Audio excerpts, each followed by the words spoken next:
She stopped at a red light. Then her whole world shattered. Her husband, a strange building, and a pregnant woman waving from the window. What she did in the next 5 minutes left the entire city talking. Hi, my beautiful family. Welcome back to your own family channel, Mr. Peter Stories.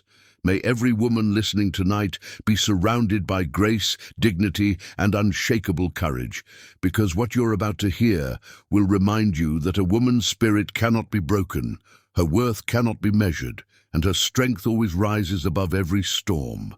The traffic light glowed red against the deepening evening sky, and Karen Scott hummed softly to herself, her fingers drumming against the steering wheel in time with the melody playing on the radio. The grocery bags in her back seat held ingredients for Andrew's favorite meal, the pasta dish she had perfected over their years together, the one that always made him smile and pull her into his arms with that look that said she was his entire world. Marriage had been her sanctuary, a love story that began when they were barely more than children, when Andrew had nothing but dreams and determination, when she had stood beside him through every uncertain night and believed in him when the rest of the world dismissed his ambitions. But something had shifted in recent months, a distance creeping into their home like frost spreading across glass. Andrew came home later and later, his excuses growing more elaborate and less convincing. He no longer reached for her in the darkness, no longer sought her opinion on decisions that once required her input, no longer laughed at her jokes or listened when she spoke about her day. His phone became a third presence in their marriage, buzzing constantly with messages he would not let her see, calls he took in other rooms with the door closed and his voice lowered to whispers. When she touched his shoulder, he flinched. When she asked if something was wrong, he snapped at her with irritation that felt like a stranger wearing her husband's face. The light stayed red, and her gaze drifted across the intersection to the luxury apartment building that rose against the skyline, its floor-to-ceiling windows offering glimpses into other people's lives. That was when she saw him. Andrew, unmistakable even from this distance, standing in a living room that was not theirs, wearing the navy suit she had picked up from the dry cleaner that very morning. Her heart stopped before her mind could process what came next.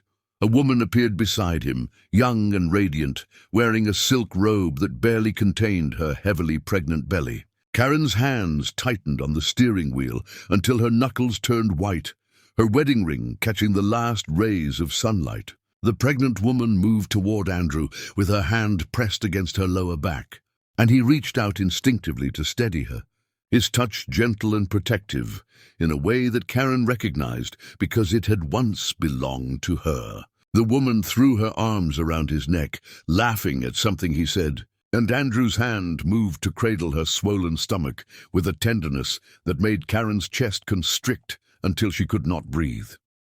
The light turned green. Cars behind her began honking, their angry blares distant and meaningless. She could not move, could not look away, could not process the magnitude of the betrayal unfolding across the intersection.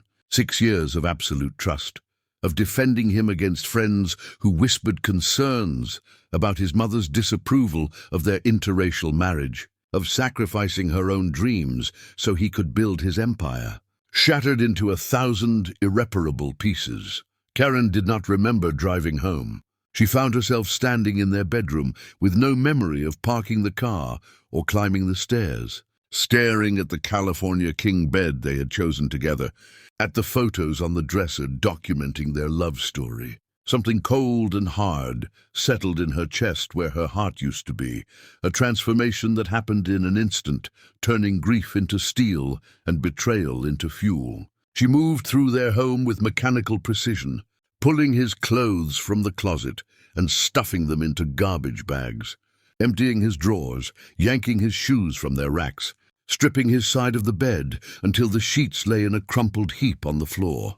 By the time Andrew arrived home, whistling as he loosened his tie like this was just another ordinary evening, she had lined the hallway with garbage bags. He froze when he saw her sitting on the couch, surrounded by the physical remains of their marriage, her face a mask of ice, he had never seen before. "Karen, what is this?" His voice held confusion and the first edge of panic. "I saw you." Her words came out flat and cold. "At the apartment building on 7th Street. With her. With your pregnant mistress." Andrew's face drained of color, his mouth opening and closing without sound, his briefcase slipping from his fingers and hitting the floor with a dull thud. She watched him scramble for excuses, for explanations, and the pathetic desperation in his eyes only hardened her resolve further. "It is not what you think," he finally managed, the oldest lie in the history of betrayal. "Do not." Karen stood, her voice dropping to something dangerous. "Do not insult me further by pretending I did not see exactly what I saw. Do not stand there and lie to my face when I watched you touch her belly. Watched you smile at her like she is your entire world. You do not understand the pressure I have been under," Andrew said, his panic transforming into defensive anger. "You do not understand what it is like to have responsibilities and expectations and a legacy to consider." "Legacy?" The word came out like poison. "We were supposed to build that together. We were supposed to be partners in everything. You cannot give me children." The words exploded from him with a cruelty that stole the air from the room. "I found your medical records from years ago. You have a condition that makes pregnancy nearly impossible. I need an heir, Karen. I need someone who can give me a family. What was I supposed to do, just accept that my bloodline ends with me?" The room tilted sideways. Karen grabbed the back of the couch to steady herself, her mind reeling from information she had never known, from a diagnosis she had never received, from a decision he had made about her body and her future without ever telling her the truth. "You knew?" Her voice cracked. "You knew about a medical condition I did not even know I had, and instead of telling me, instead of taking me to doctors or fighting for solutions together, you just decided I was defective and went out and found yourself a replacement." "I stayed out of guilt," Andrew said, each word a blade. "I stayed because I felt sorry for you, because I did not want to hurt you. But I cannot sacrifice my future for a marriage that can never give me what I need." Karen looked at the man she had loved with every cell of her being and saw a stranger shaped by entitlement and cowardice. She walked past him toward the door, grabbing only her purse and her car keys. "Karen, wait." Andrew's voice followed her, softer now. "We can talk about this." She turned at the door, meeting his eyes one final time. "I gave you everything, Andrew. My love, my trust, my dreams, my entire life. I stood beside you when you had nothing, believed in you when no one else did, sacrificed every piece of myself so you could become the man you wanted to be. And the moment you decided I was not perfect enough, you threw me away like trash without even having the decency to tell me the truth. I hope she was worth it." She walked out into the night, leaving behind the only home she had known. Behind her, Andrew stood surrounded by garbage bags, finally understanding that some betrayals cannot be undone, and the door closed between them with a finality that echoed through both their futures. Chapter 2. The Unraveling. Karen sat in her car outside a roadside motel, the neon vacancy sign flickering against the windshield like a heartbeat struggling to maintain rhythm. She had driven for hours with no destination, no plan, just the desperate need to put distance between herself and the life that had imploded around her. The modest room she rented smelled of industrial cleaner and other people's disappointments, but it was hers, a space where Andrew's betrayal could not reach her, where she could finally let the numbness crack and feel the full weight of what he had done. She did not cry. The tears would not come, trapped behind a wall of shock that her body had erected for self-preservation. Instead, she sat on the edge of the bed and stared at her wedding ring, that symbol of promises and forever that now felt like a shackle she had worn willingly while he planned her replacement. She twisted it off her finger and held it in her palm, feeling its weight. Remembering the day, he had slipped it on with tears in his eyes and vows that had sounded so genuine, she had never questioned their sincerity. Her phone buzzed incessantly with calls from Andrew, each one ignored, each voicemail deleted without listening. She had nothing left to say to him, no words that could adequately express the devastation of discovering your entire marriage was a performance, that the person you trusted most had been systematically dismantling your life while you remained blissfully ignorant. Friends texted asking if she was all right, having heard something was wrong, and she powered off the phone rather than explain that her husband had thrown her away like defective merchandise because of a medical condition she did not even know she had. Sleep did not come that first night. Karen lay in the darkness, replaying every moment of their marriage, searching for signs she had missed, clues that might have warned her Andrew was capable of such calculated cruelty. His mother's coldness toward her suddenly made terrible sense. The way Constance Johnson had always looked at Karen like an unwelcome intruder in their family. The constant suggestions that Andrew deserved someone more suitable, more connected, more appropriate for a man of his ambitions. Had Constance known about the affair? Had she encouraged it, perhaps even facilitated it, eager to see her son with someone who fit her narrow definition of acceptable? The thought made Karen's stomach turn. She had endured years of subtle racism disguised as concern, microaggressions wrapped in silk and delivered with a smile, all while Andrew stood silently beside his mother instead of defending his wife. She had told herself it did not matter, that Andrew's love was enough to weather his family's disapproval. But now she understood that his silence had been a preview of his eventual betrayal, a demonstration that he would always choose the path of least resistance over standing up for what was right. Morning arrived with harsh sunlight that hurt her eyes. Karen showered in the tiny bathroom, washing away the scent of the home she had abandoned, scrubbing her skin until it turned pink and raw. She looked at herself in the mirror and barely recognized the woman staring back, her eyes hollow and her expression carved from granite. This was what betrayal looked like. What happened when the foundation of your existence crumbled and left you standing in the ruins, wondering who you were without the role you had played for so long. She needed to find a place to live, needed to figure out how to survive without access to the accounts Andrew controlled, needed to start over from absolutely nothing. The reality of her situation began to sink in with crushing weight. She had sacrificed her own career to support Andrew's ambitions, had put her dreams on hold repeatedly while he built his empire. And now she had nothing of her own except a car and whatever money remained in her personal checking account. He had made her dependent, whether intentionally or through thoughtless selfishness, and now that dependency felt like chains she had forged herself. Karen drove to the bank and withdrew every dollar from her account before Andrew could freeze it or claim it somehow belonged to him. The amount was pitifully small, barely enough to survive for a few weeks, but it was hers, and he could not take it from her. She found a studio apartment in a neighborhood far from their previous life, a place with thin walls and questionable plumbing, but a landlord willing to rent to someone with cash and no references.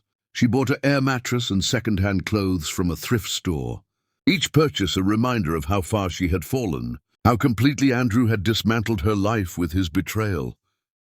Her phone remained off for days, a necessary disconnection from everyone who might ask questions she could not bear to answer. But eventually, reality demanded acknowledgement, and when she finally powered it on, the messages flooded in with overwhelming force. Andrew had called dozens of times, his voicemails progressing from angry demands that she return home to pathetic pleas for her to just talk to him. Friends had heard rumors, whispers that something terrible had happened, and they reached out with concern that felt suffocating rather than comforting. One message stood out among the rest. Her college roommate Jasmine, who had moved across the country years ago but maintained sporadic contact, had somehow heard about the separation and left a simple text that cut through the noise with its directness. "Whatever happened, You did not deserve it. Call me when you are ready. I'm here. Karen stared at those words until they blurred, until the tears finally came in great heaving sobs that shook her entire body. She cried for the girl who had believed in fairy tales and happily ever after. For the woman who had trusted so completely, she never saw the knife until it was already buried in her back. For the future, she had imagined that would never exist now. She cried until she had nothing left, until her body ached and her throat burned, until the well of grief finally ran dry and left her empty, but somehow lighter. She would survive this. She did not know how yet, did not have a plan or a path forward, but she knew with absolute certainty that she would not let Andrew's betrayal destroy her completely. He had taken her heart and her home and her dreams, but he could not take her will to keep breathing, keep fighting, keep existing in defiance of his cruelty. She would rebuild herself from these ashes, and when she rose again, she would be something he could never touch, never hurt, never diminish with his selfishness and his cowardice. Meanwhile, across the city, in the apartment where Karen had seen her world end, Andrew stood at that same window with his phone pressed to his ear, leaving yet another voicemail that Karen would never hear. Behind him, Felicity Whitmore smiled at her reflection in the mirror, her hand on the prosthetic belly she wore like armor. Already planning her next move in a game Andrew did not even know he was playing. Chapter 3. The Revelation. Karen found work at a small law firm, a receptionist position that paid barely enough to cover her rent and groceries, but required no explanation of the gap in her resume or the references she could not provide. The attorney who hired her, an older woman named Patricia Langford, asked no questions about the hollow look in Karen's eyes or the way her hands trembled when she filled out the employment paperwork. Patricia simply handed her a desk, a list of responsibilities, and a kindness that felt like a lifeline in churning waters. The routine of showing up somewhere each day gave Karen's life structure when everything else felt formless and broken. She answered phones with practiced professionalism, organized files with meticulous attention to detail, and lost herself in the mundane tasks that kept her mind occupied and away from the endless loop of betrayal that threatened to consume her completely. Her co-workers made friendly overtures that she politely deflected, not ready to explain her situation or pretend to be normal when normal felt like a language she no longer spoke.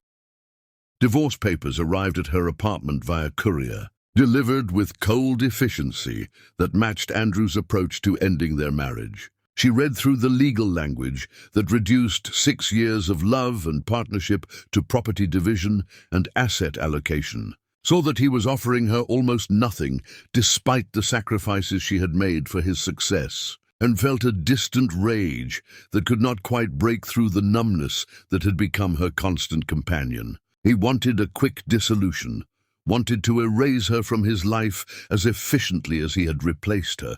And the sheer audacity of his selfishness would have been breathtaking if she still had breath left too.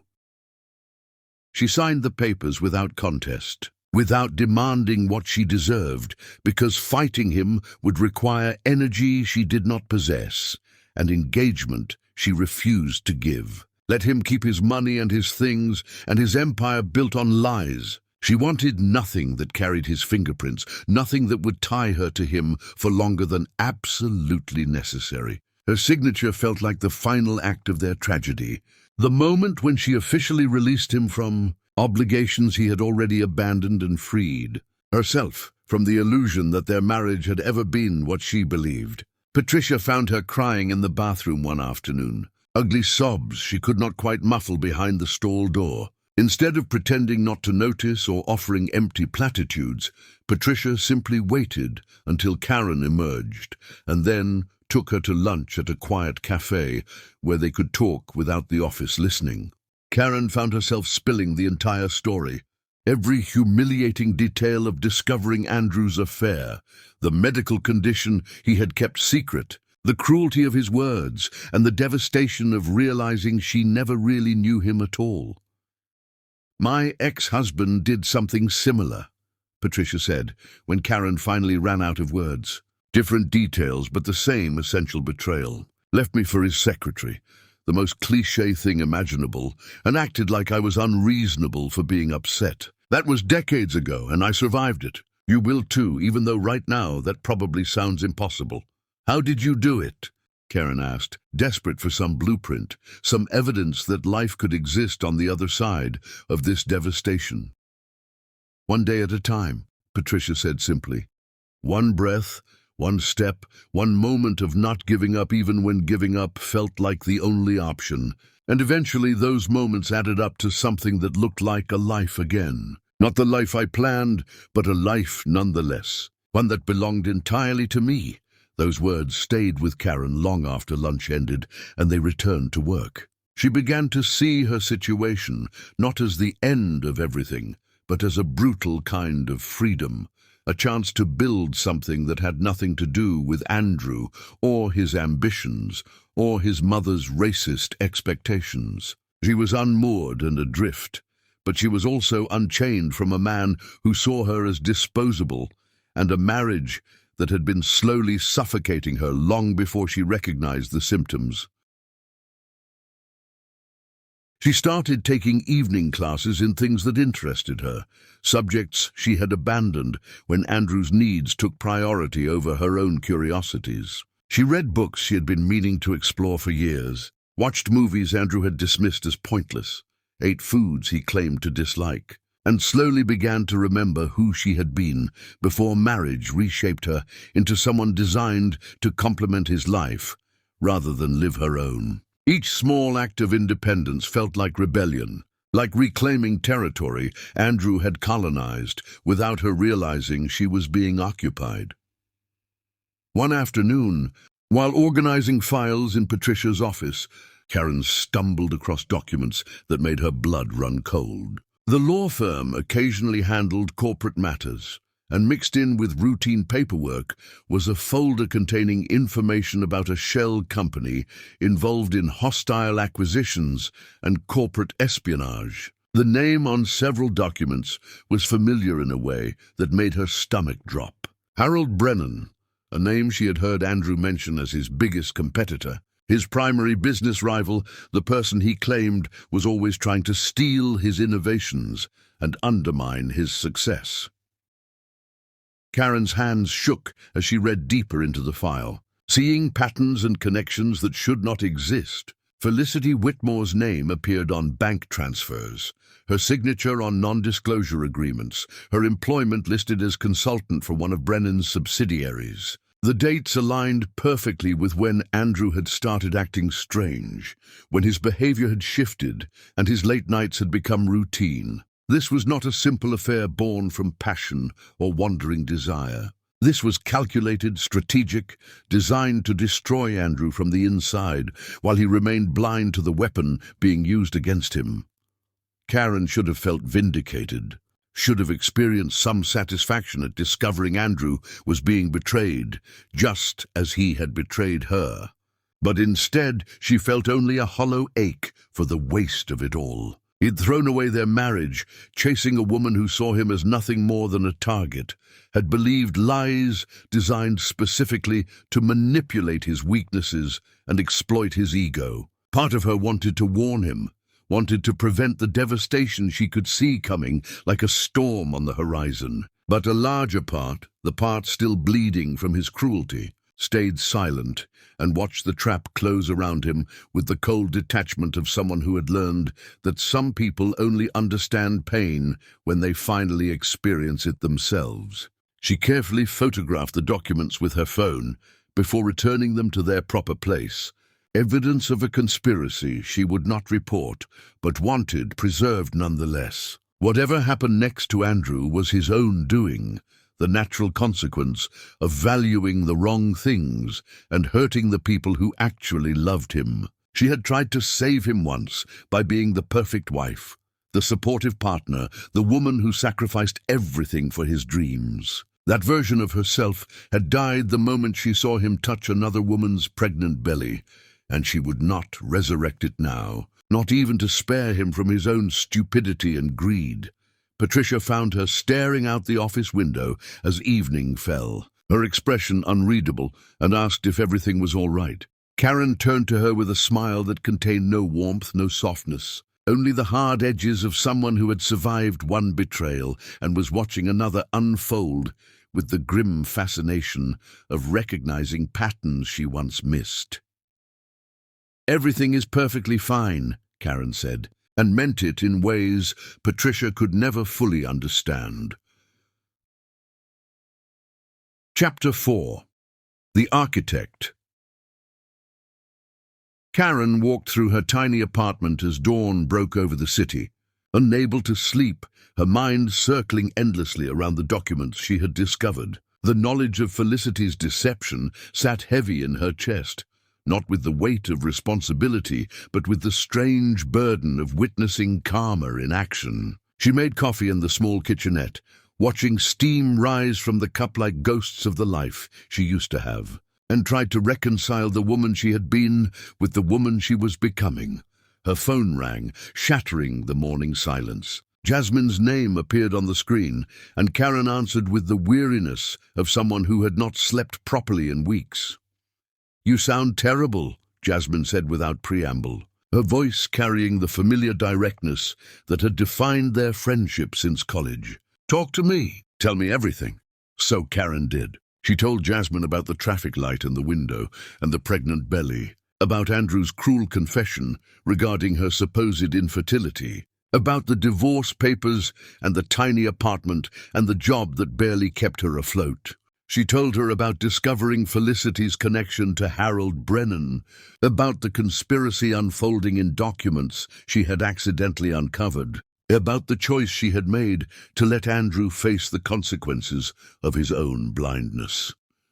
"Good," Jasmine said fiercely when Karen finished. "Let him burn. Let him feel what it is like to be betrayed by someone he trusted, to have his world ripped apart by lies and manipulation. You do not owe him anything, Karen. Not your forgiveness, not your help, not your concern. He made his choices. Now he gets to live with them." "I know that," Karen said quietly. "But it still feels strange, watching it happen and doing nothing to stop it."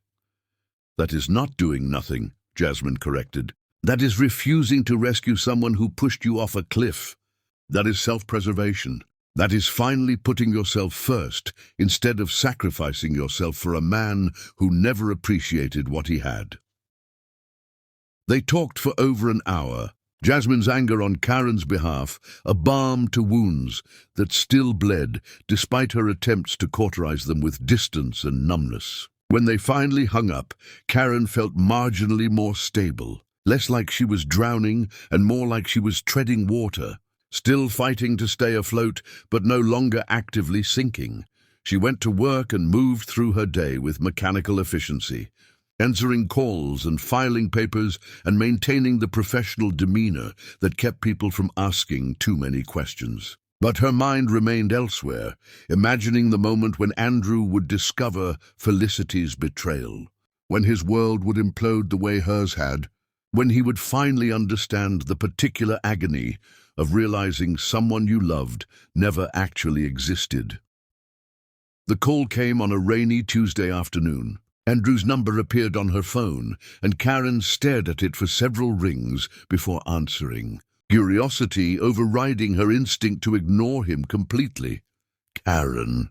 His voice sounded destroyed, hoarse and broken, nothing like the confident man who had thrown her away. "Karen, please. I need to talk to you. I need to tell you something." "I have nothing to say to you, Andrew," she said, her tone flat and uninterested. "Sign the divorce papers. Leave me alone. Move on with your life." "She was not pregnant," he said, the words tumbling out in a rush. "Felicity was never pregnant. It was all fake, all a lie. She was working for Harold Brennan, stealing from me, destroying everything I built. Karen, I lost everything. The company, the money, everything is gone." Karen closed her eyes and saw the documents in her mind, the proof of conspiracy she had discovered weeks ago, the evidence that could have saved him if she had chosen to share it. She felt no triumph, no satisfaction, only a distant sadness for how completely they had both been destroyed by his choices. "I am sorry that happened to you," she said, and meant it in a way that had nothing to do with wanting to help him. "But it has nothing to do with me anymore. You ended our marriage, Andrew. You threw me away. What happens to you now is not my responsibility. I know I hurt you," Andrew said desperately. "I know I said terrible things and made horrible choices. But Karen, please, you have to understand. My mother convinced me that you were trying to trap me, that your family was beneath our standards, that I needed someone who could give me a proper heir. She poisoned me against you, and I was too weak to fight her, too cowardly to defend you. I am sorry. I'm so incredibly sorry. Your mother did not force you to cheat," Karen said coldly. "Your mother did not make you find my medical records and decide I was defective without ever talking to me about it. Your mother did not put those cruel words in your mouth when you told me you stayed with me out of pity. Those were your choices, Andrew. Own them." "I know," he whispered. "You are right. I destroyed the best thing that ever happened to me because I was stupid and selfish and believed the wrong people. I would do anything to take it back, Karen, anything to fix what I broke." "Some things cannot be fixed," Karen said, her voice gentle now, almost kind in its finality. "You made your choices. I am making mine. Goodbye, Andrew." She hung up before he could respond, before his pain could reach through the phone and make her feel responsible for his suffering. She sat at her desk, with her hands trembling slightly, feeling something shift inside her, some final piece of their marriage falling away and leaving behind empty space where rage and grief had been. She did not forgive him. She probably never would. But she no longer needed his destruction to heal her wounds, no longer required his suffering to balance her pain. Patricia appeared beside her desk with a knowing look, having overheard enough of the conversation to understand its significance. "That sounded difficult," she said carefully. "It was necessary," Karen replied, meeting Patricia's eyes with newfound clarity. "I needed to hear him broken, to finally let go of the fantasy that he might have actually loved me once. Now I know the truth. He loved himself. I was just convenient until I was not.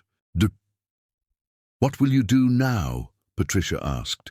Karen looked around the small office, at the life she had cobbled together from the ruins of her marriage, at the future stretching before her, blank and uncertain, but finally hers to shape however she chose.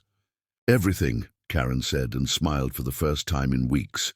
"I'm going to do absolutely everything I never got to do while I was busy being his wife." Outside, rain continued to fall, washing the city clean, and Karen felt something like hope stirring in her chest where her heart used to be, fragile and tentative, but undeniably alive. Chapter 5. The Foundation. Karen stood in the community college classroom, her notebook open, her attention fixed on the instructor explaining principles she had abandoned years ago when Andrew's ambitions became her entire world. Returning to education felt like reclaiming a piece of herself. She had thought lost, interests and passions sacrificed so completely she had almost forgotten they existed. The other students were younger, fresher, unbruised by the kind of betrayal that aged you from the inside, but their energy was infectious, reminding her that life contained possibilities beyond the narrow corridor she had been walking for too long.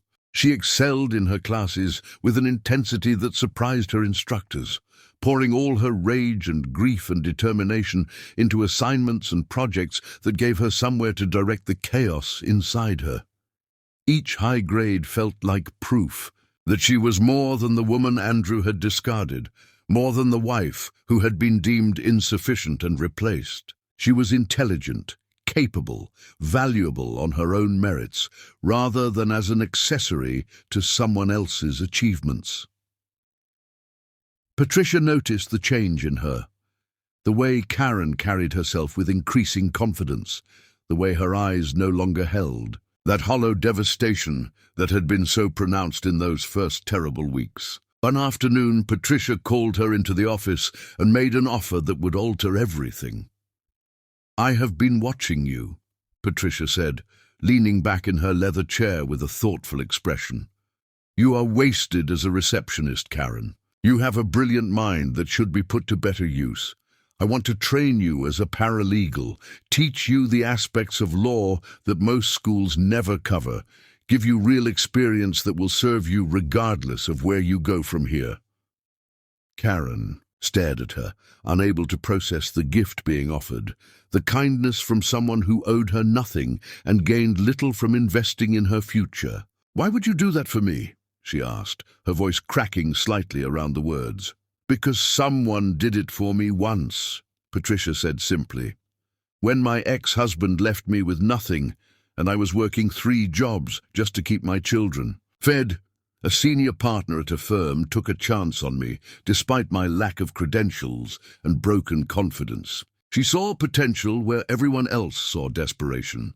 I never forgot that gift, and I have spent my career trying to pay it forward. Let me help you, Karen. Let me show you what you are capable of when someone actually invests in your success." Tears streamed down Karen's face before she could stop them, tears of gratitude and relief, and something that felt dangerously close to hope. She had been so accustomed to being diminished, to having her dreams dismissed as secondary to more important concerns, that genuine support felt almost incomprehensible. "Thank you," she whispered, the words inadequate for the magnitude of what Patricia was offering. "I will not let you down, I promise." "I know you will not," Patricia said with absolute certainty. "Now stop crying and get back to work. You have a lot to learn, and I do not accept anything less than excellence from my people." Karen threw herself into her new role with ferocious dedication, studying late into the night, absorbing information like someone dying of thirst, finally given water. She learned the intricacies of contracts and negotiations, the strategies lawyers employed to protect their clients, the ways legal systems could be navigated to achieve justice, or at least something approximating fairness. Patricia was a demanding teacher, accepting no excuses and tolerating no mediocrity, pushing Karen harder than anyone ever had before. But unlike Andrew's criticism that had always felt like diminishment disguised as improvement, Patricia's high standards came from genuine belief in Karen's capabilities. She also made a decision that had been brewing since discovering her supposed infertility was based on outdated information. She scheduled an appointment with a fertility specialist, determined to get accurate answers about her body and her options, refusing to let Andrew's careless cruelty define her future. The doctor reviewed her old medical records, ran new tests, and delivered news that made Karen's entire world shift on its axis. "There is no reason you cannot have children," the doctor said, her expression warm and reassuring. "Your old diagnosis was preliminary and should have been followed up with additional testing that apparently never happened. With proper monitoring and perhaps some minor interventions, pregnancy is absolutely possible for you. Whoever told you otherwise was either misinformed or working from incomplete data." Karen left that appointment feeling vindicated and enraged in equal measure. Andrew had destroyed their marriage over a medical condition that never actually existed, had replaced her based on false information he never bothered to verify, had deemed her defective without giving her any opportunity to seek proper treatment or second opinions. The cruelty of it was breathtaking, the casual way he had made permanent decisions about her body and her future without her knowledge or consent. But beneath the anger was something else, something powerful and transformative. She could have children if she chose, could build the family she had always imagined, could give that gift to herself instead of remaining forever defined by what Andrew had taken from her. The future suddenly contained possibilities she had mourned as impossible, and that knowledge changed everything. Jasmine visited one weekend, flying across the country to check on her friend and assess the progress Karen claimed in their phone conversations. She found Karen in a different apartment, slightly larger and significantly nicer than the first desperate place she had fled to, decorated with touches of personality that spoke of someone rebuilding rather than merely surviving. "You look good," Jasmine said, genuine surprise in her voice. "Tired, but good, like you are actually living instead of just going through the motions." "I am," Karen admitted, pouring wine for both of them. "It still hurts, and I still have days where I want to scream at the unfairness of everything. But I am building something that belongs to me. Patricia is teaching me so much, and I am finally pursuing interests I abandoned, and I found out I can have children if I want them someday." "Andrew was wrong about everything then," Jasmine said with satisfaction. "He threw away a diamond because his racist mother convinced him you were not good enough, and now he is broken alone while you are thriving. I call that justice." "It does not feel like justice," Karen said thoughtfully. "It just feels like waste.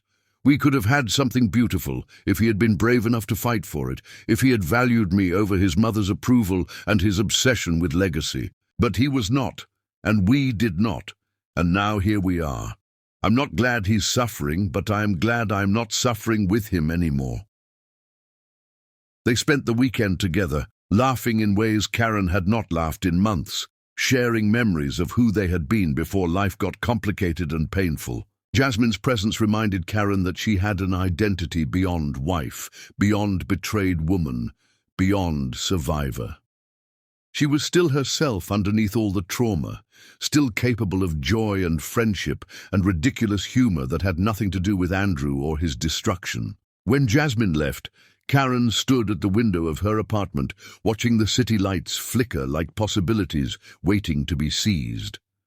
She thought about the woman she had been at that traffic light, naive and trusting, and about to have her world shattered. She thought about the woman she was now, harder and wiser and infinitely stronger for having survived her own destruction.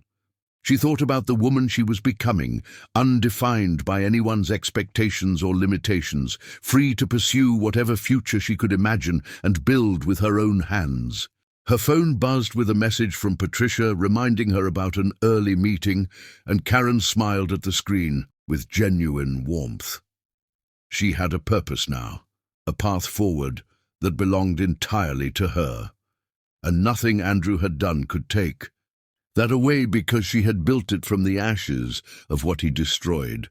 She was rising slowly but surely, and when she finally stood at her full height, she would be magnificent in ways he never imagined possible, because he never actually saw her at all.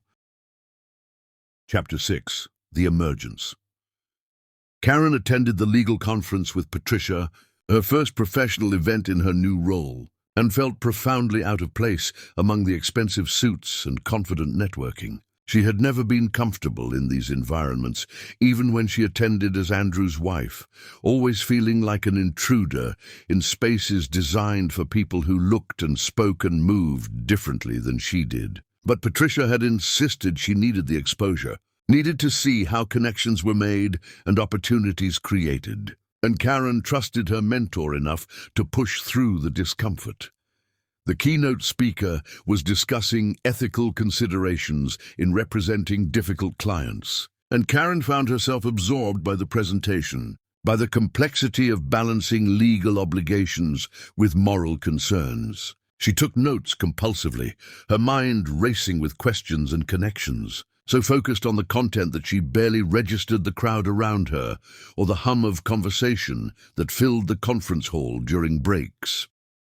Patricia introduced her to several colleagues, attorneys with decades of experience who treated Karen with courtesy but clear skepticism, their eyes assessing her worth and finding it wanting. She had grown accustomed to this reception, the dismissive glances and patronizing tones that suggested she did not belong in their world. But it still stung in ways she refused to acknowledge publicly. She smiled professionally, asked intelligent questions, and let her competence speak louder than their prejudgments. During a panel discussion on corporate law, Karen noticed a man sitting several rows ahead, his posture familiar in a way that made her stomach clench. She told herself she was imagining things, that her traumatized mind was seeing ghosts where none existed. But when he turned his head slightly, she recognized Andrew's profile with devastating certainty. He looked different somehow, diminished and weathered, the arrogance that had always characterized him replaced by something quieter and sadder.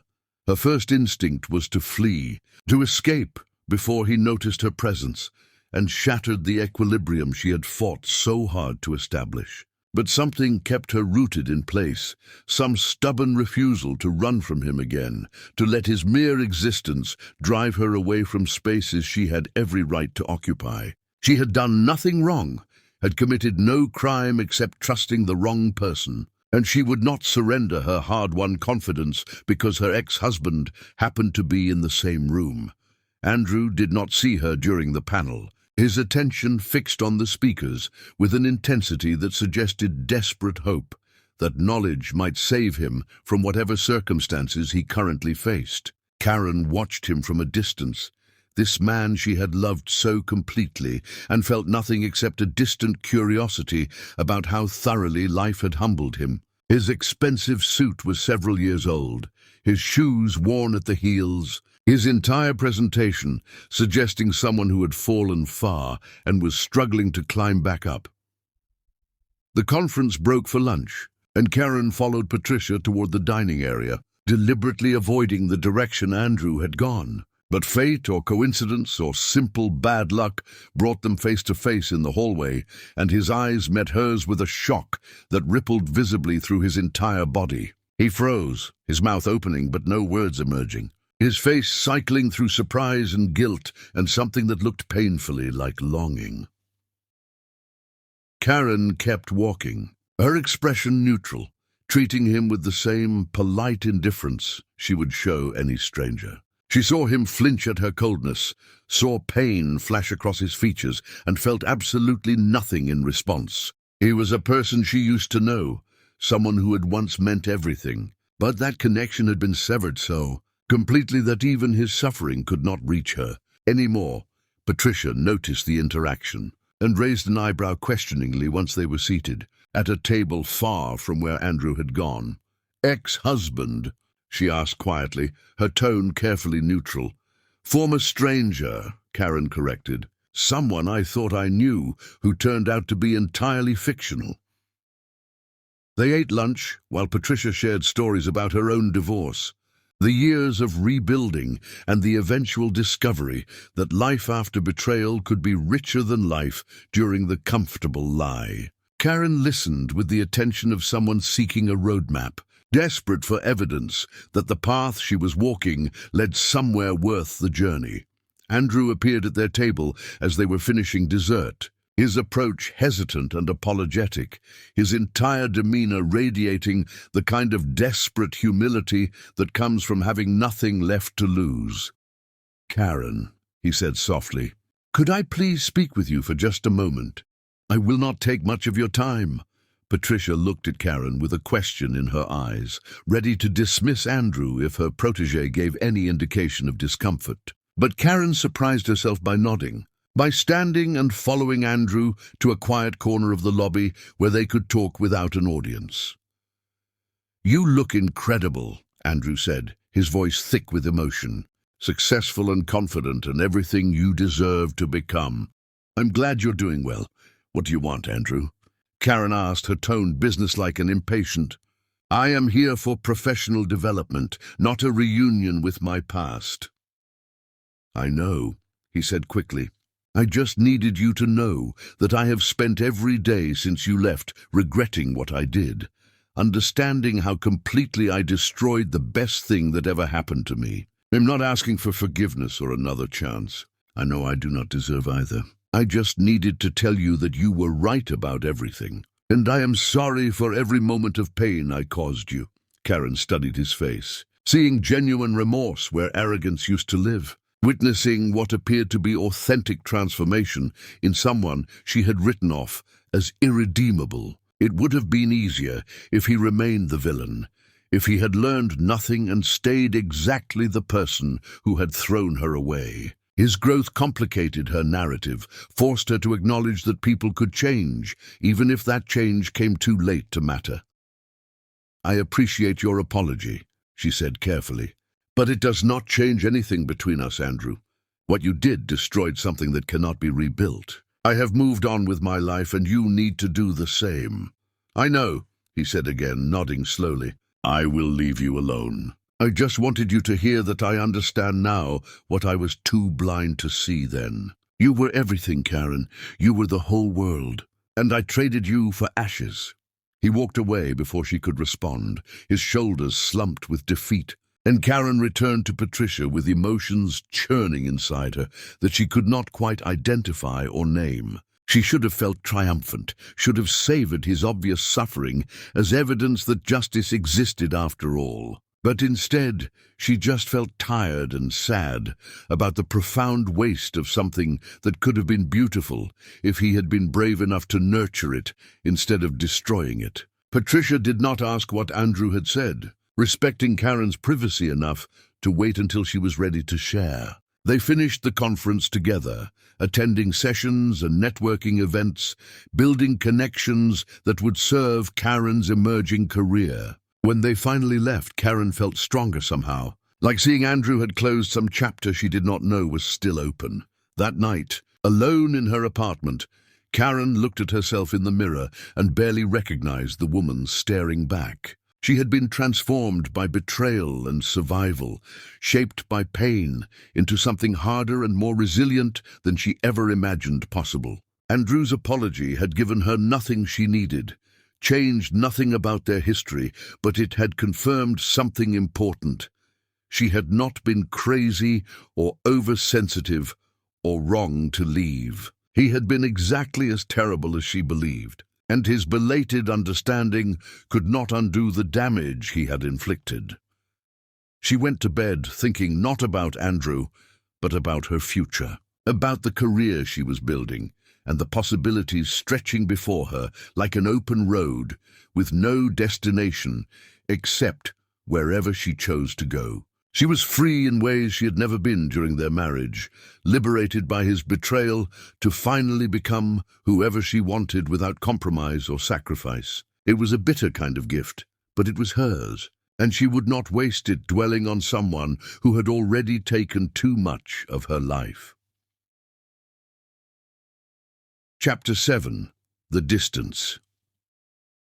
Karen threw herself into work with an intensity that concerned even Patricia, staying late every night, arriving early every morning, filling every moment with tasks and learning and forward motion that kept her from thinking too deeply about the conference and Andrew's presence. She told herself the encounter had not affected her, that seeing him broken and apologetic meant nothing, that she remained completely indifferent to his fate. But her dreams betrayed her, replaying moments from their marriage when love had felt real and eternal, forcing her to wake in darkness with tears on her face and his name on her lips. She dated occasionally, accepting invitations from men who seemed kind and appropriate, going through the motions of connection without actually letting anyone close enough to matter. Each dinner and movie and goodnight kiss felt performative, like she was playing the role of someone open to romance, while keeping her actual self locked away where no one could reach her. The men eventually drifted away, sensing her unavailability, and she felt relief rather than disappointment at their departure. Jasmine called one evening, her voice carrying concern that transcended distance. "You sound strange," she said without preamble, "different from when I visited." "Talk to me, Karen. What happened?" So Karen told her about seeing Andrew at the conference, about his apology and his obvious suffering, about the unwelcome realization that his transformation felt genuine, even though it came far too late to repair what he had shattered. "You still love him," Jasmine said flatly, her tone hovering between accusation and sympathy. "No," Karen said immediately, the denial automatic and fierce. "I do not love him. I hate him for what he did. I hate him for destroying something beautiful. I hate him for making me question my own worth." I do not love him. You hate him because you still love him, Jasmine corrected gently. If you felt nothing, you would not need to hate him so intensely. You would just be indifferent. But you are not indifferent, Karen. You are still so angry because part of you is still grieving what you lost. Karen wanted to argue, wanted to insist that Jasmine was wrong, but the words stuck in her throat because deep down she recognized the truth in them. She had built walls around her heart to keep Andrew out, but those walls only existed because the wound he created still bled beneath the surface. Indifference would not require such elaborate defenses. What am I supposed to do with that? Karen asked quietly, her voice breaking around the question. He destroyed me, Jasmine. He threw me away like I was nothing. How am I supposed to just forgive that and move on? I'm not saying you should forgive him, Jasmine replied. I am saying you should stop pretending you do not still have feelings about what happened. You are allowed to be angry and hurt and grieving all at once. You are allowed to acknowledge that you loved him and lost him, and that loss still hurts even though he does not deserve your continued pain. Feeling things does not make you weak, Karen. It makes you human. They talked late into the night, Jasmine's patience infinite, Karen's defenses slowly crumbling under the weight of honesty. By the time they hung up, Karen felt raw and exposed, but also strangely lighter, like admitting her complicated feelings somehow robbed them of their power to torture her. She began seeing a therapist, a quiet woman named Dr. Ellis, who asked difficult questions and refused to accept surface answers. Together, they excavated the layers of trauma from her marriage, from Andrew's betrayal, from the way his cruelty had warped her sense of self-worth and her capacity to trust. The sessions were exhausting and often painful, forcing Karen to confront emotions she had been determinedly avoiding. But they also gave her tools to process the devastation without letting it define her forever.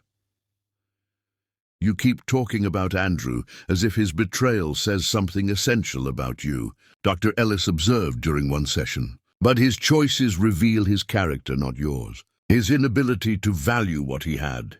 His willingness to believe his mother's poison over his own experience of loving you. His cowardice in the face of her racism, those are statements about who he is, not who you are. But he looked at me and found me insufficient, Karen said, the core wound finally exposed. He decided I was not good enough, not valuable enough, not worth fighting for. He decided wrong, Dr. Ellis replied simply. And you have spent years proving exactly how wrong he was. Look at everything you have built from the ashes of your marriage. Look at the career you are creating, the strength you have developed, the life you are living on your own terms. You are not insufficient, Karen. You are extraordinary. And his failure to recognize that tells us nothing about your worth and everything about his blindness. Those words settled into Karen's bones, slowly displacing the narrative Andrew had written about her inadequacy. She began to see herself through eyes unclouded by his judgment, recognizing her own intelligence and resilience and capacity for survival. She was not the broken woman he had discarded. She was the phoenix who had risen from those ashes and built something magnificent from her own determination. Patricia offered her a permanent position at the firm, a role with real responsibility and genuine respect. Acknowledging the progress Karen had made and the potential she continued to demonstrate. The salary still was not lavish, but it was enough to live comfortably, to pursue her interests, to build a life that felt sustainable and authentic. Karen celebrated by moving to a better apartment, a place with actual sunlight and space to breathe, somewhere that felt like home rather than temporary shelter. She decorated according to her own taste, buying furniture and art that pleased her without considering anyone else's opinion, creating an environment that reflected who she was becoming rather than who she had been forced to be. She ran into Andrew one more time, months after the conference, in a coffee shop near Patricia's office. He sat alone in the corner with a laptop and a look of intense concentration, clearly working on something that demanded his full attention. Karen almost left without speaking, almost preserved the distance between them. But something made her walk over to his table instead. "Hello, Andrew," she said, her voice neutral but not unkind.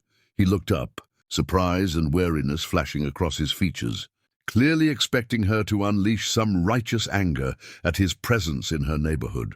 "Karen," he said cautiously, "I did not know you worked around here. I can leave if my being here bothers you."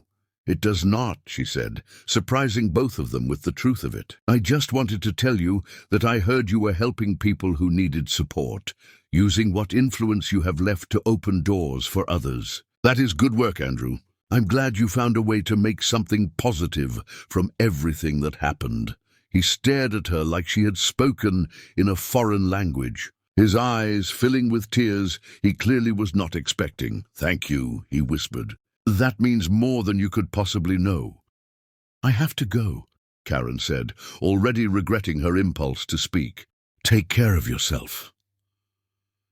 She walked away before he could respond, before the conversation could become something more complicated than the simple acknowledgement she had offered. But as she left the coffee shop and returned to her life, she felt something shift inside her, some final piece of bitterness releasing its grip on her heart.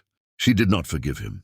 She probably never would. But she no longer needed his suffering to validate her own healing, no longer required his destruction to feel whole.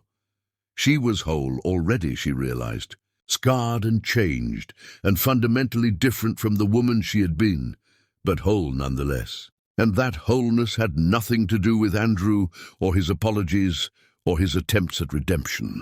It belonged entirely to her, built from her own strength and determination and refusal to let his betrayal define the limits of her existence. Chapter 8. The Reckoning. Karen stood at the floor-to-ceiling windows of Patricia's office, watching the city sprawl below like a living organism, all movement and light and endless possibility. Her mentor had called her in for what was described as an important discussion, and Karen felt anticipation mixed with apprehension as she waited for Patricia to finish a phone call. In the years since her marriage had imploded, she had rebuilt herself so completely that sometimes she barely recognized the woman who had once defined herself entirely through her relationship with Andrew. Patricia hung up and gestured for Karen to sit, her expression unreadable but intense. "I am retiring," Patricia announced without preamble. "Not immediately, but within the year, and I want you to take over my practice." Karen felt the world tilt sideways, her mind struggling to process the magnitude of what was being offered. "Patricia, I cannot possibly. I'm not even a full attorney yet. I'm still learning, still so far from being ready to run an entire practice." "You are more ready than you realize," Patricia said firmly. "You have excellent instincts, strong ethics, and a work ethic that puts people twice your age to shame. More importantly, you understand what it means to fight from a position of disadvantage, to overcome obstacles that would break someone less resilient. That understanding makes you a better advocate than most lawyers will ever be, regardless of their credentials." "But what about the other paralegals? What about people who have been here longer, who have more experience?" "None of them have what you have," Patricia replied. "None of them possess your particular combination of intelligence and empathy and absolute refusal to accept defeat. I built this practice to help people who needed an advocate, Karen. I want to leave it in hands that will honor that mission. Your hands." Tears blurred Karen's vision before she could stop them, gratitude and disbelief warring inside her chest. She thought about the woman who had fled her marriage with nothing, who had slept in roadside motels and survived on hope and stubbornness alone. That woman could never have imagined this moment, this validation, this future being handed to her by someone who believed in her potential. "I do not know what to say," she managed finally, her voice thick with emotion. "Say yes," Patricia suggested with a rare smile. "Say you will finish your legal education and take over this practice and continue helping people who need someone in their corner. Say you will not waste the gifts you have been given by playing small to make others comfortable. Yes, Karen said, the word feeling like a vow, like a promise to herself as much as to Patricia. Yes, I will do it. I will make you proud. You already have, Patricia said simply, reaching across the desk to squeeze Karen's hand. Every single day you make me proud. The way you survived what Andrew did to you, the way you refused to let that devastation define your limits, the way you turned pain into purpose. You are exactly the kind of person this world needs more of. Karen left the office feeling like she was floating, her heart so full it threatened to burst from her chest. She walked through the streets without destination, letting her feet carry her, while her mind spun with possibilities and plans and the overwhelming gratitude of being seen, truly seen for who she was rather than who someone else needed her to be. That evening, Karen sat in her apartment with a glass of wine and a heart that ached with fullness rather than emptiness. She thought about calling Jasmine to share the news, about posting something on social media to celebrate this milestone. But instead, she sat in quiet appreciation of how far she had traveled from that traffic light where her world had shattered. Every step had been agony, every breath a battle. But she had kept moving forward, even when forward felt impossible. Her phone buzzed with a message from an unknown number, and she almost deleted it without reading until curiosity got the better of her. The words on the screen made her breath catch, made her newly healed heart stutter with unwelcome recognition. I know you told me to move on with my life, and I have tried. But I need you to know that seeing you thriving, seeing you become everything you were always meant to be, brings me more peace than I deserve. I am proud of you, Karen, even though I have no right to those feelings. You were always extraordinary. I was just too blind to appreciate it until I had already destroyed us. I will not contact you again. I just needed you to know that you were never the problem. You were always the solution. I was just too broken to hold on to you properly. The world is better because you survived what I did to you. I hope you know that. The message was signed with Andrew's name, and Karen stared at it for a long time, feeling things she could not quite identify or categorize. His words sounded genuine, carried the weight of hard-won understanding, acknowledged truths he had been too arrogant to see when they mattered. But they also changed nothing, fixed nothing, repaired nothing that had been shattered between them. He wanted absolution or closure or some acknowledgement that his transformation mattered to her, but she had nothing left to give him. She thought about responding, about telling him she had just been offered Patricia's practice, about sharing her triumph with the one person who knew what she had come from and how far she had traveled. But that impulse died as quickly as it arose, because Andrew no longer deserved access to her victories or her joy. He had forfeited that privilege when he threw her away, and his belated understanding did not restore what he had voluntarily surrendered. Karen deleted the message without responding, refusing to engage with his continued presence in her life, even at this distant remove. She would not give him the satisfaction of knowing his words had moved her, had made her pause and remember and feel things she preferred to keep buried. Her energy was for herself now, for building the future Patricia was helping her create, for becoming the person she had always possessed the potential to be if given the right support and opportunities.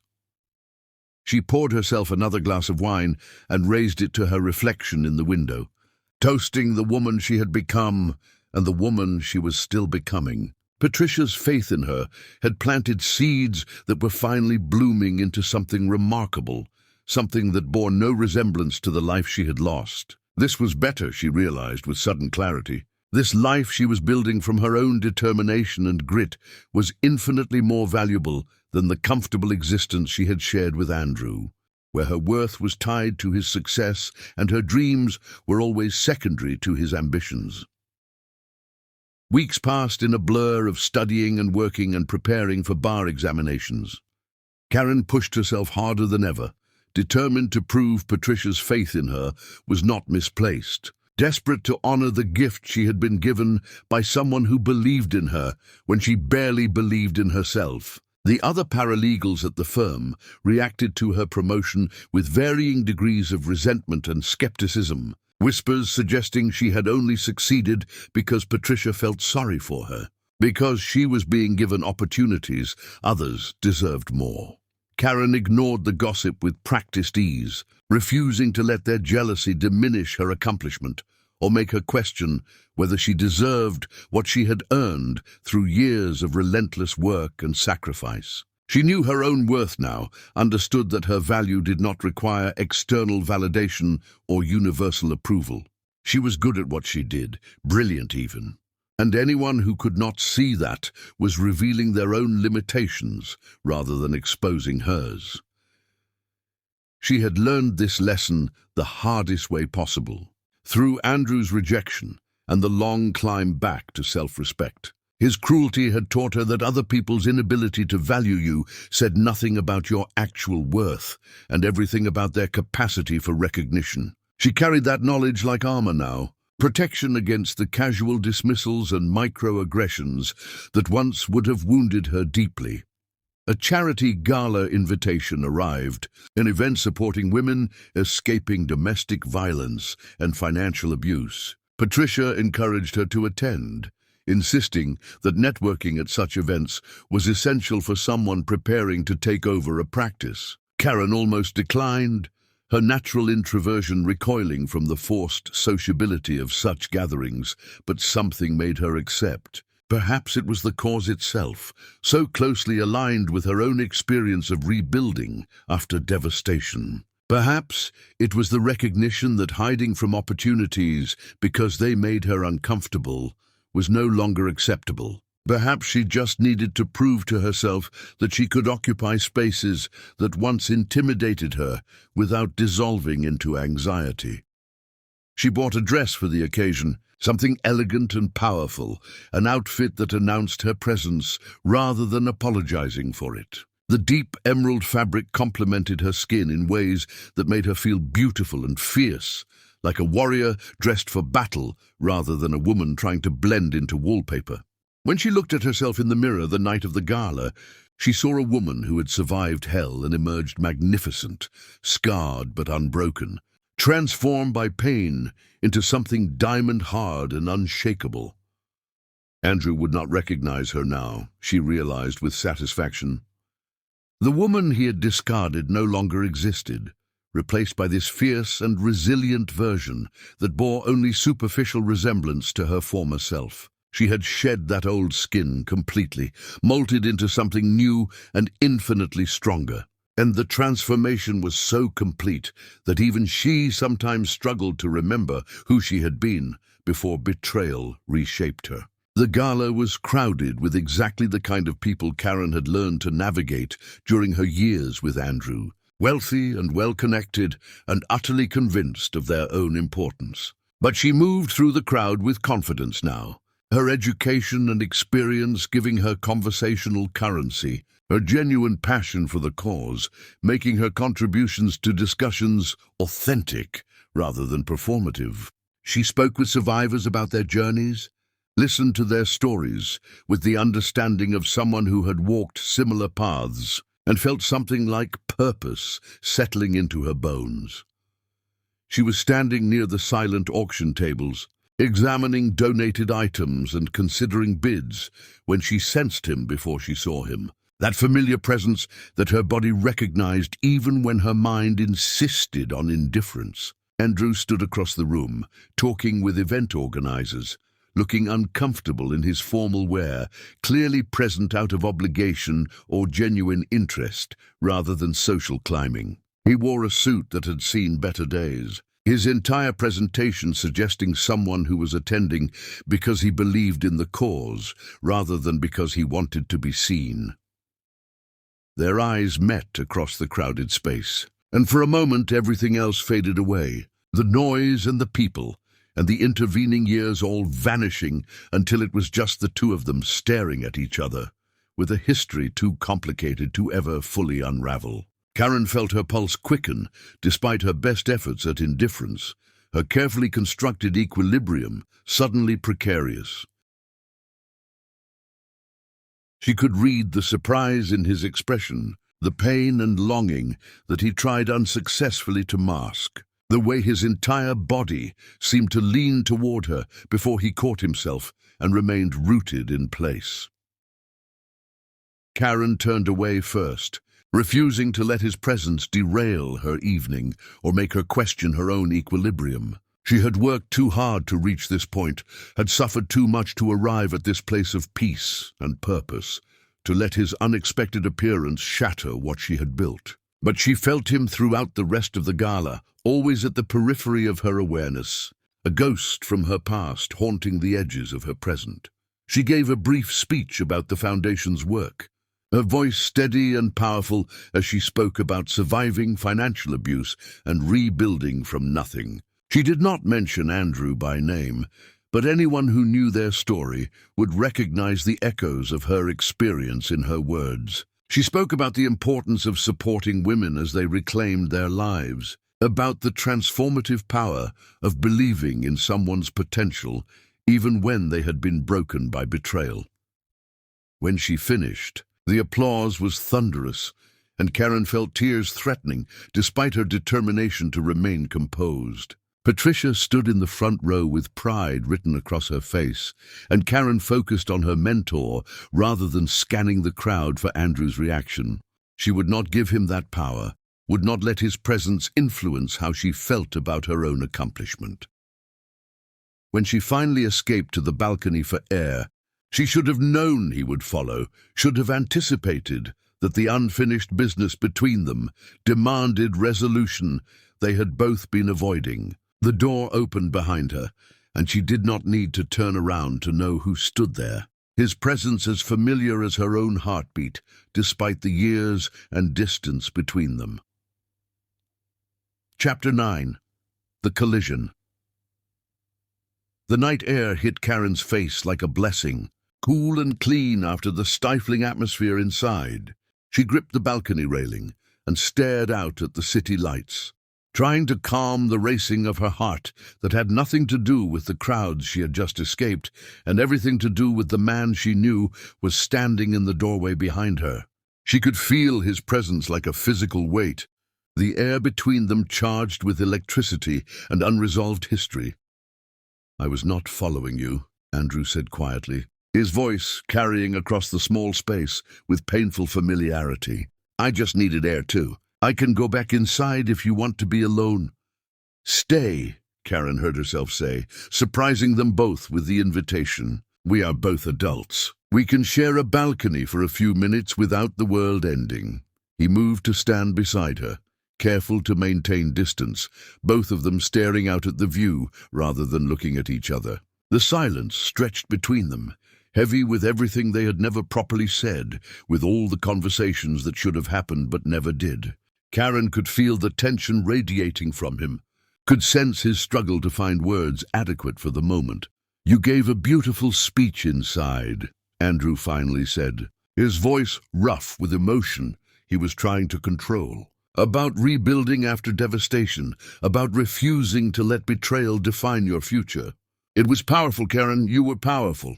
I sat there listening to you and realized I was witnessing exactly what I destroyed, exactly what I threw away, and I felt proud and devastated in equal measure."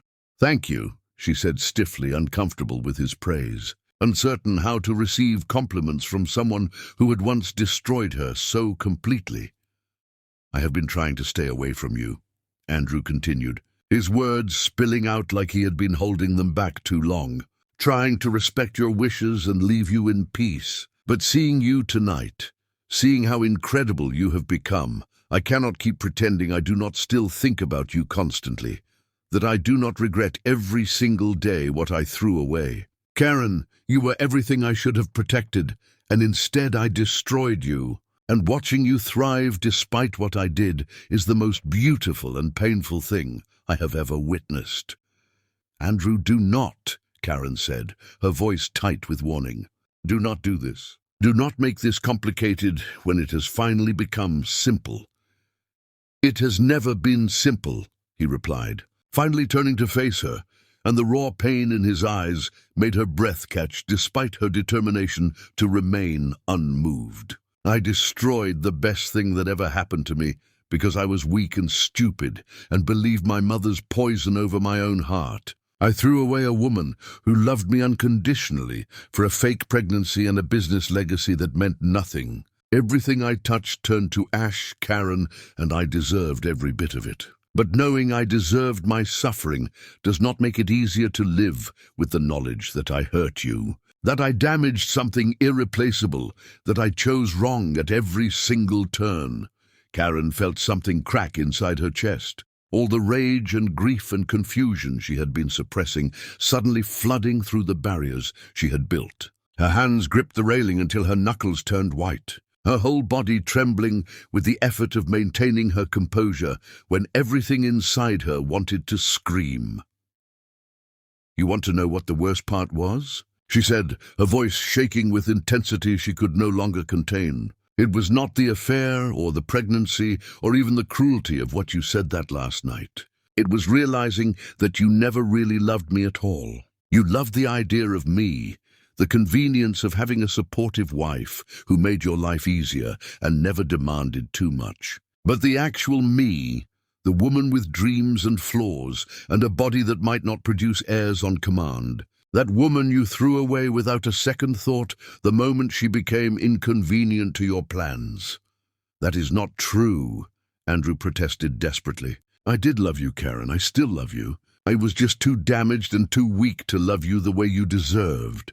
My mother spent years poisoning me with racist garbage about your family, about your background, about how you were not good enough for our family. She made me believe that loving you was a betrayal of everything I was supposed to be, everything I was supposed to want. And I believed her because it was easier than fighting, easier than standing up for what I knew in my heart was right. Then you were a coward," Karen said coldly, the word cutting through the night air like a blade. "You were a coward who valued his inheritance and his mother's approval more than his marriage. You were a coward who made unilateral decisions about my body and my future without ever giving me a choice, or even the courtesy of honesty. You were a coward who replaced me and then acted shocked when I would not forgive you for it. You were a coward in every way that mattered, Andrew. And your belated bravery means nothing because it comes years too late to repair what you destroyed." "You are absolutely right," Andrew said, tears streaming down his face now, his composure finally shattering completely. "I was all of those things. I'm still working every day not to be those things anymore. But I have spent years trying to understand what I did wrong, trying to become someone who might deserve even a fraction of what you gave me. I know I cannot fix what I broke. I know you will never forgive me, and you should not. But I need you to know that losing you taught me what actually matters in this world. And everything I do now is an attempt to honor what you survived because of my cruelty, to make some small amends for the devastation I caused." Karen felt her own tears falling. Hot and furious, all the grief she had been holding finally breaking through the dam she had constructed. Her chest heaved with sobs she could not quite suppress, years of suppressed emotion demanding release. She turned away from him, not wanting him to see her fall apart, not willing to give him the satisfaction of witnessing how deeply he could still wound her.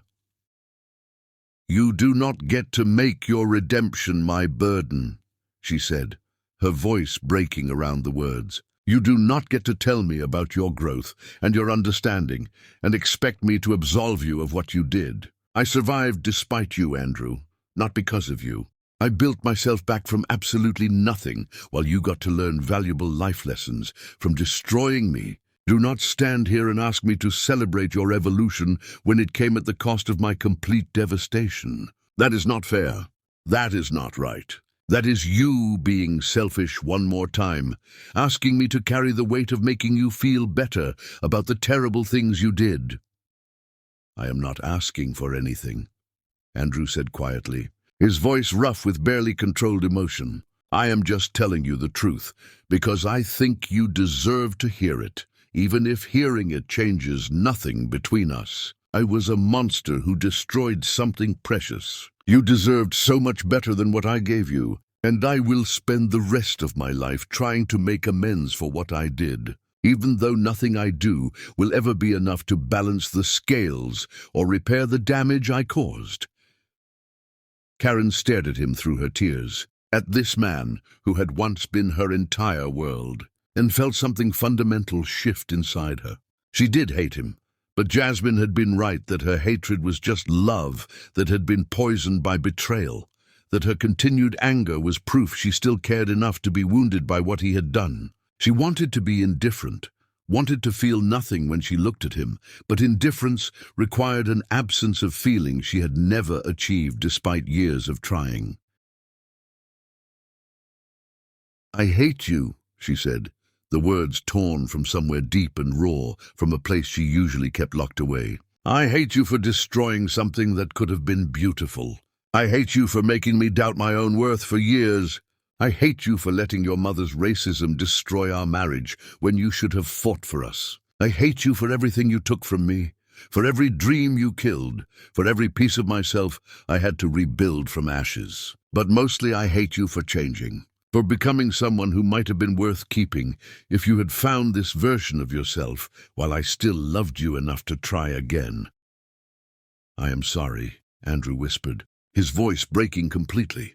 "I'm so incredibly sorry for all of it, for every moment of pain, for every tear you cried, for every night you spent alone rebuilding what I destroyed. I'm sorry that my apology means nothing, that my understanding came too late, that I cannot undo what I did or give you back what I took. I'm just sorry, Karen, for being the kind of person who could hurt you that way."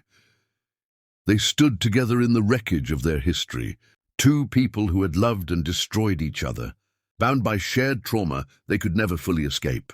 Karen felt exhausted suddenly, bone-deep tired of carrying the weight of their past, of letting his betrayal define the boundaries of her future, of holding on to anger that served no purpose except to keep her chained to someone who no longer deserved space in her heart. "I found out the infertility diagnosis was wrong," she said, the confession escaping before she could stop it, before she could protect him from this final devastating truth. "My body is fine. I can have children if I want them. You destroyed our marriage over outdated information you never bothered to verify, Andrew. You threw me away for absolutely nothing. You ruined both our lives over a lie you could have easily disproven if you had cared enough to actually investigate, instead of just accepting the easiest excuse to replace me." The devastation on his face was absolute, his legs seeming to weaken beneath him. He gripped the railing for support, his entire body shaking with the force of this revelation. "No," he breathed, the word barely audible. "Karen, no. Please tell me you're lying. Please tell me I did not destroy us over something that was not even real." "You did," she confirmed, her voice steady despite the tears still falling. "You absolutely did. You decided I was broken without ever fighting for me, without ever believing in us enough to search for solutions or second opinions. You took the easy path and replaced me with someone you thought could give you what you wanted, and now you get to live with knowing how catastrophically wrong you were about everything. You threw away a woman who could have given you the family you claimed to need so desperately. You destroyed a real future chasing a fake one. That is what you did, Andrew. That is what you have to live with now." "I do not know how to survive this," Andrew said, his voice cracking completely, tears streaming unchecked down his face. "I do not know how to live with what I have done to you, with how completely I destroyed everything that mattered. Karen, how do I breathe knowing that I ruined both our lives over something that was never even true?" "You figure it out the same way I did," Karen said, her tone hardening even as her own tears continued to fall. "You wake up every day and choose to keep breathing even when it feels impossible. You build something from the ashes of what you destroyed. You become someone new because the person you were is too damaged and broken to continue existing. You survive, Andrew, because the alternative is unacceptable. You survive because other people are depending on you, because giving up would let your cruelty win. Because you owe it to everyone you hurt to at least try to become better. She turned toward the door, ready to leave him there with his grief and his guilt, ready to return to the life she had built without him. But his next words stopped her cold, pierced through her armor in ways she had not expected. "I never stopped loving you," he said quietly, his voice barely above a whisper, but carrying the weight of absolute truth. "I never moved on, or found someone else, or built a life that did not include the ghost of what we had. I've been alone since you left, Karen, because no one else could ever be you, and you are the only person I ever wanted. I destroyed the only thing that mattered, and I have spent every day since then living in the ruins of that destruction, trying to become someone who might have deserved you if I had found this understanding sooner." Karen closed her eyes against the pain of hearing words she once would have given anything to hear. Words that came years too late to change anything. Words that only made the waste of everything more devastating. "That is not my problem anymore," she said, her voice gentler now, but no less final. "Your loneliness is not my responsibility to fix. Your regret is not my burden to carry. I'm happy now, Andrew. I have a life and a career and a future that belongs entirely to me. I do not need your love or your apology or your continued suffering. I just need you to let me go, to finally release me from the ghost of what we were, so I can fully inhabit what I have become." "I do not know how," he admitted, his voice barely audible, raw with vulnerability and pain. "I do not know how to let go of the only thing I ever truly loved."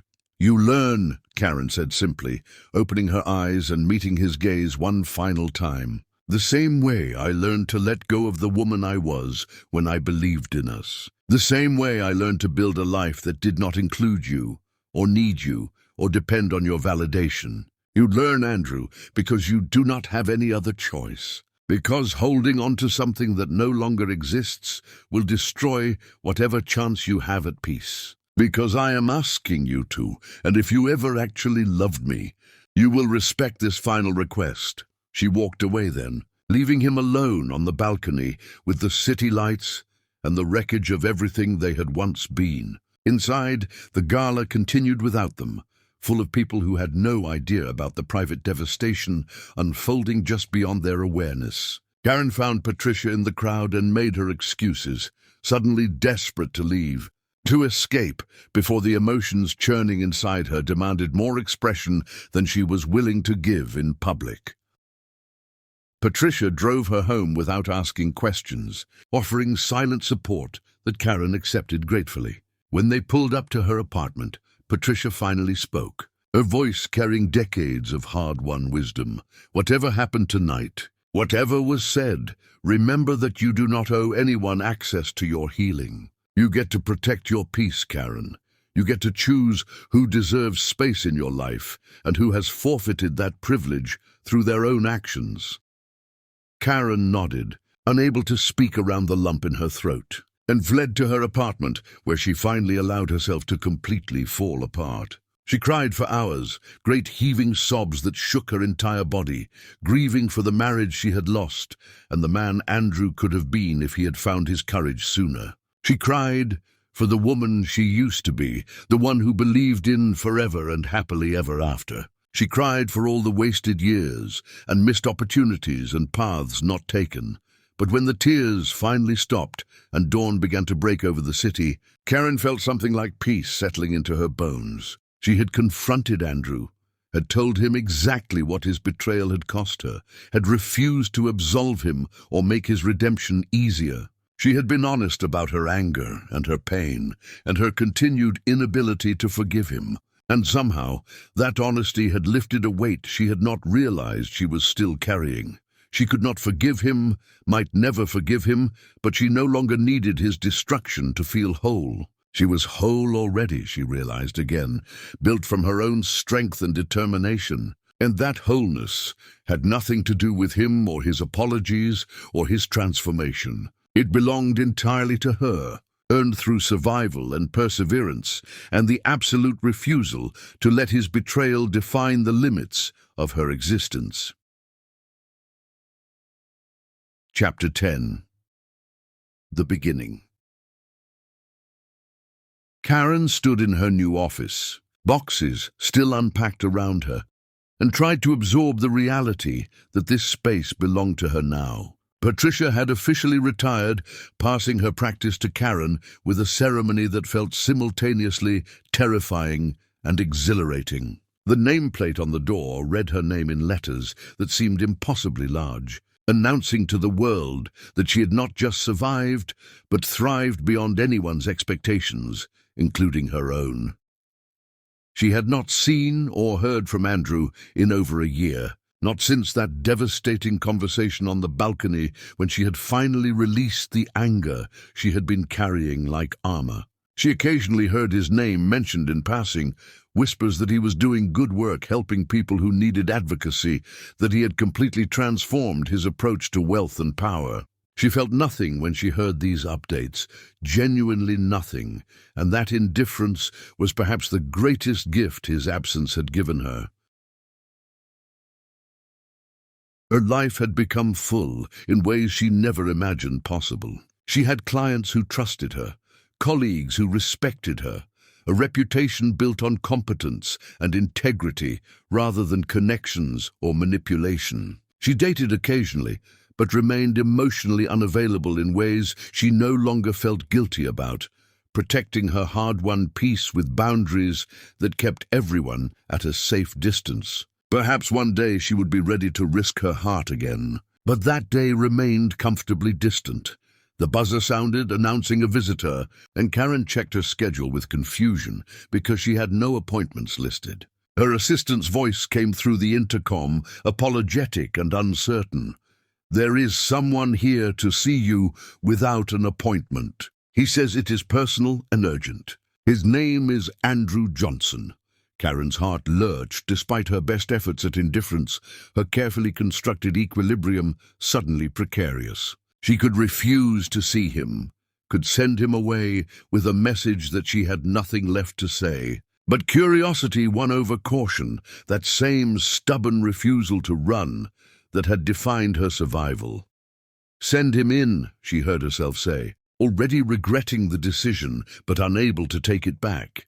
Andrew entered her office, looking somehow both better and worse than when she had last seen him. He was thinner, his face marked by the kind of suffering that leaves permanent shadows. But his eyes held a clarity that had been absent during their balcony confrontation. "I know I have no right to be here," he began without preamble, standing awkwardly in front of her desk. "I know you told me to let you go, and I have tried. But something happened that you need to know about, and I could not let you hear it from anyone else." "What is it?" Karen asked, her professional demeanor firmly in place, despite the turmoil churning beneath her surface calm. "My mother is dying," Andrew said, his voice flat and emotionless. "Cancer, aggressive and terminal. She has maybe a month left. And before she goes, she insisted on writing you a letter, an apology for everything she did to destroy our marriage. She wants to meet with you, to confess her role in poisoning me against you, to take responsibility for the racism and manipulation that led to our destruction." Karen stared at him, unable to process this information, unsure how she was supposed to feel about the woman who had systematically undermined her marriage, finally acknowledging her cruelty. "Why would I agree to that?" she asked carefully. "What could your mother possibly say now that would change anything?"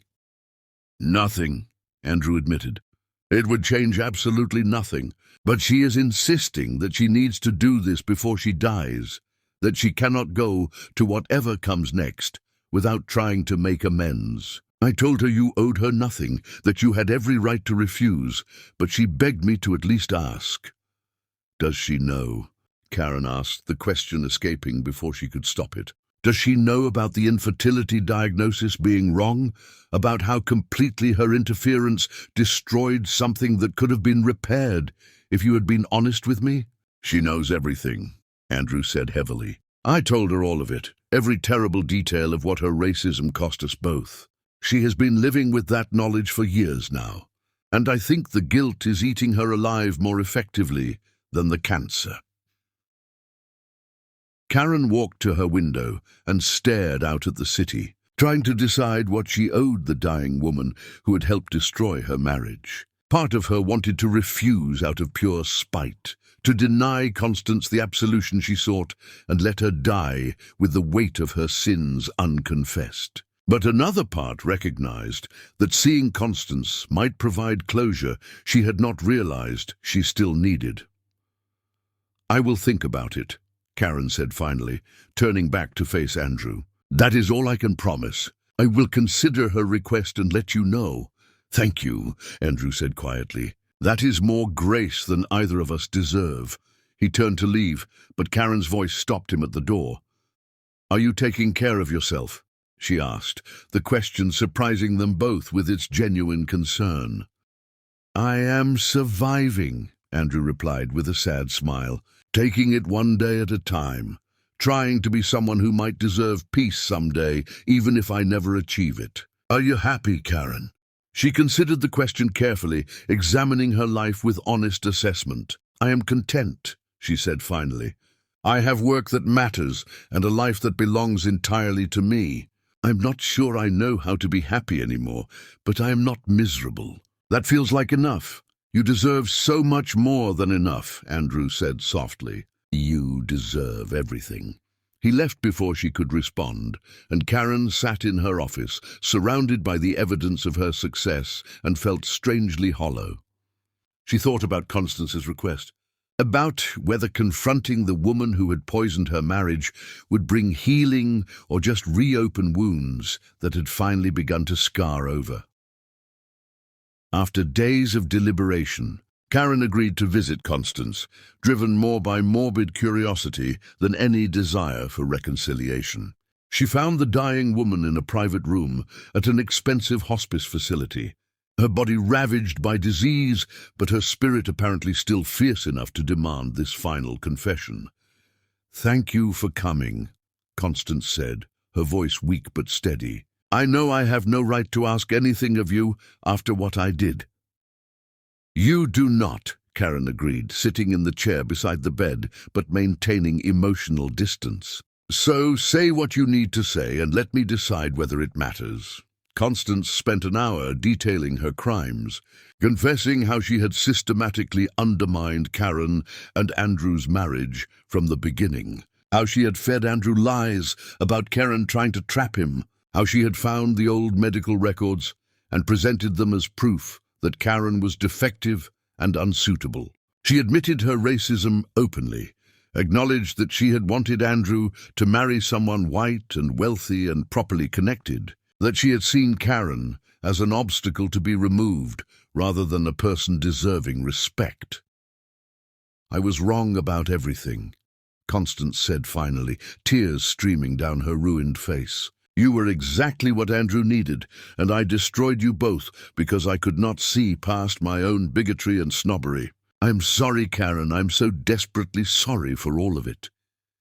Karen listened without interrupting, letting Constance purge her guilt without offering absolution or forgiveness. When the confession finally ended, Karen stood to leave, her expression neutral and her heart unmoved by the dying woman's tears. "Your apology changes nothing," Karen said quietly but firmly. "It does not undo the damage or repair what you helped destroy. I hope it brings you peace as you face whatever comes next, but it brings me nothing except confirmation that I was right to leave. You and Andrew both chose yourselves over me, and now you both get to live with those choices. Goodbye, Constance." She walked out without looking back, leaving the dying woman with her regrets and her belated understanding. Andrew waited in the hallway, clearly having expected some dramatic reconciliation or emotional breakthrough that had not materialized. "She apologized," Karen said to his unspoken question. "I listened. That is all either of you deserved from me." "Karen, please," Andrew began, but she cut him off with a gesture. "I am done, Andrew. I'm done carrying anger about what happened. I am done letting your mistakes and your mother's cruelty define my capacity for peace. I am done with all of it. I hope you find happiness. I hope you build a good life. But I need you to understand that our story is over, permanently and completely. There is no reunion waiting at the end of this, no moment where I suddenly forgive everything and we try again. We are finished. Accept that and move forward. I understand, Andrew said, his voice thick with unshed tears. I just want you to know that loving you was the best thing I ever did, even if destroying that love was the worst. You were everything, Karen. You still are. Karen left the hospice with those words echoing in her mind, feeling nothing except relief that this chapter of her life was finally, irrevocably closed. She drove home through the city she had claimed as her own, past the apartment building where she had once seen her world shatter, past the modest places where she had rebuilt herself, piece by painful piece, toward the future that belonged entirely to her. Years passed, with their own complications and struggles. Karen's practice thrived, but success came with exhausting hours and difficult cases that sometimes kept her awake at night. She dated men who seemed promising until they revealed their own damage, their own incapacity for the kind of partnership she needed. She went to therapy regularly, still unpacking layers of trauma that surfaced at unexpected moments, still learning how to trust without the paralyzing fear of betrayal. She met Thomas during a particularly grueling case, a legal consultant who challenged her intellectually and respected her boundaries without making her feel broken for having them. Their relationship developed slowly, cautiously, built on honest conversations about past wounds and present limitations. He had his own scars from a divorce that had taught him humility, his own wariness about promising forever when forever had already failed him once. They were two damaged people choosing each other anyway, building something imperfect and real. When Karen became pregnant, the joy was complicated by terror that something would go wrong, that her body would betray her the way Andrew had claimed it would. The pregnancy was difficult, marked by complications that required bed rest and constant monitoring, by moments when she questioned whether pursuing motherhood was worth the risk. Thomas held her through panic attacks triggered by medical appointments, reminded her that she was strong enough to survive whatever came. Never promised that everything would be fine, because they both knew life offered no such guarantees. She gave birth to twins after a labor that lasted hours longer than expected, exhausted and frightened and overwhelmed by the reality of two tiny humans who depended on her completely. Thomas stood beside her, radiating love, mixed with his own terror about fatherhood, both of them fumbling through those first weeks with more questions than answers. The babies cried constantly, refused to sleep on any schedule, tested every limit of Karen's patience and endurance. Some days she looked at her children and felt nothing but resentment for how they had stolen her sleep and her peace and her carefully reconstructed life. Other days she held them and cried with gratitude that Andrew's cruelty had not stolen this possibility from her, that her body had proven capable despite his dismissal. Motherhood was not the blissful transformation she had imagined during her marriage, but rather a daily choice to keep showing up even when she felt inadequate and exhausted. She thought about Andrew sometimes, wondered if he had found any measure of peace in his solitude. She heard he had never remarried, never had the children he claimed to need so desperately, devoted himself instead to work that helped others build what he had destroyed in himself. She felt neither satisfaction nor guilt about his choices, simply recognized that they had both survived their shared devastation in different ways. Both carried scars that would never fully heal. Her daughter had Andrew's eyes, a detail that startled Karen the first time she noticed it, that still occasionally caused her breath to catch when the light hit just right. But the little girl was entirely her own person, fierce and stubborn, and nothing like the man whose genetics she partially carried. Karen refused to let that resemblance define her child or summon ghosts that had no place in this hard-won life. Thomas was not perfect, brought his own frustrations and failings to their partnership. He worked too much, withdrew into silence when stressed, sometimes made her feel alone even when he was physically present. They fought about money and parenting and the division of labor that never felt entirely equal. But he stayed through her worst moments, never weaponized her vulnerabilities, proved day after ordinary day that he had chosen her and would keep choosing her even when choosing her was inconvenient or difficult. Karen stood in the nursery one evening after finally getting both children to sleep, her body aching with exhaustion, her mind too tired to think clearly. She looked around at the chaos of toys and diapers and half-finished laundry, at the evidence of a life that bore no resemblance to the fantasy she had once imagined. This was not the fairy tale ending she had dreamed of during her marriage, but it was real and earned and entirely hers. She thought about the woman at the traffic light, the one whose world had shattered in an instant, and felt profound gratitude for that devastating moment. Andrew's betrayal had destroyed her illusions about what love required, forced her to build something stronger from the ruins of her naivety. She had learned that survival was possible, that building a life on realistic foundations was more valuable than preserving beautiful lies, that contentment earned through struggle meant more than happiness handed to you untested. The traffic light that had once marked the end of everything now felt like the beginning of wisdom, the moment when she stopped being a girl who believed in perfect love and became a woman who understood that real love was messy and complicated and required daily choices rather than eternal promises. Andrew's betrayal had not destroyed her after all. It had simply forced her to become someone capable of surviving destruction, someone strong enough to build something real from the ashes of fantasy. The city lights twinkled outside her window, and Karen allowed herself a tired smile, at peace not because her life was perfect, but because it was authentically hers, built from her own choices and determination, rather than someone else's vision of what she should want.